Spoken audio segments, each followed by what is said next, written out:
Good morning and welcome to the channel on this Tuesday, the 21st of July 2026.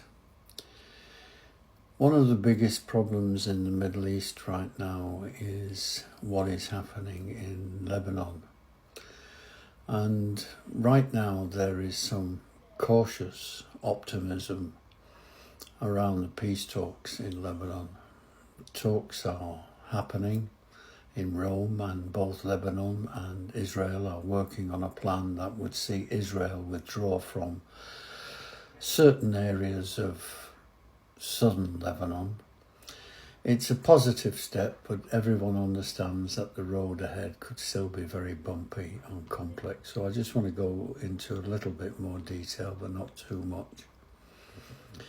A realistic, expanded assessment of whether the current Lebanon-Israel talks could lead to peace. Well, there is a pathway towards de-escalation and eventual peace, but it's very fragile. The talks in Rome have produced real procedural progress, yet the core obstacle, which is Hezbollah's refusal to disarm and Israel's insistence on staying until it does, remains unsolved. Peace is possible, but not imminent. We stand right now. Well, Lebanon and Israel have resumed a US brokered talks in Rome, aiming to implement the June 26 framework agreement.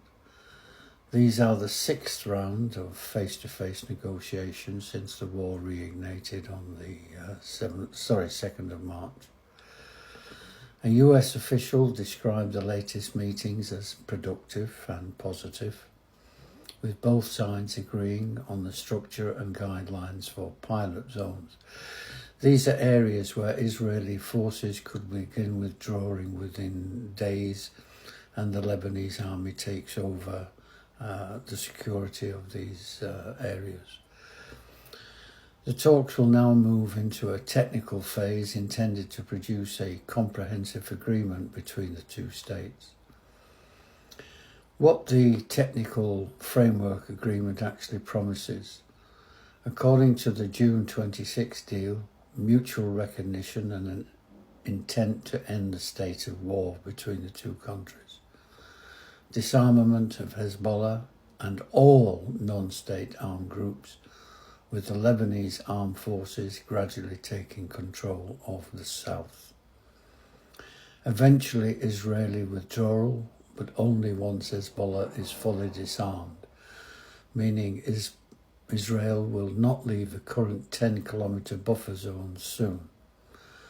Reconstruction support from a US and international partners.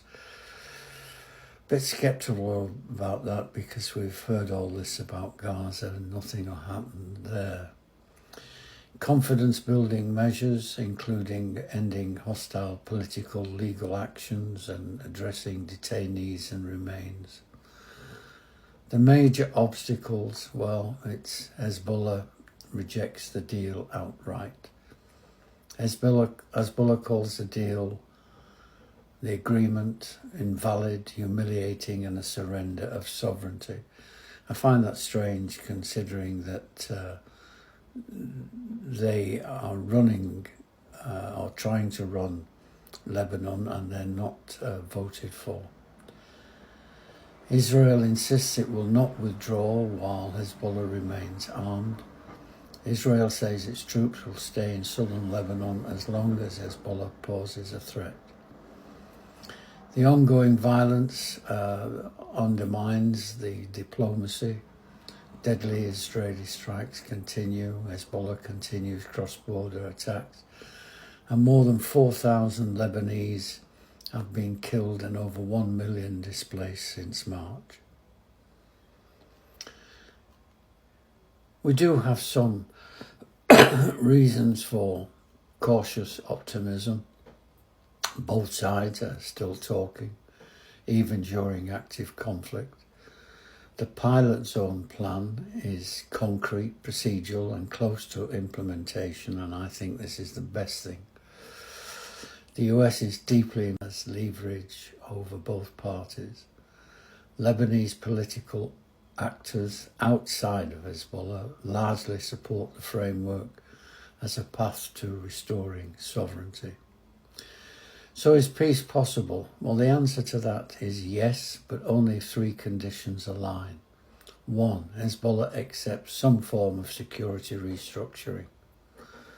It's unlikely in the short term. 2. Israel agrees to phase withdrawal without full Hezbollah disarmament. Also unlikely. US-Iran tensions ease, allowing regional actors to support rather than sabotage this process of peace in Lebanon. Right now, the talks are reducing the risk of escalation and laying groundwork for future peace. But they are not yet capable of delivering a full settlement. In short, peace is possible, but not close. De-escalation is more realistic in the near term. Okay, that's it for today. Thank you very much for watching. Thank you for listening. I'll talk to you again tomorrow.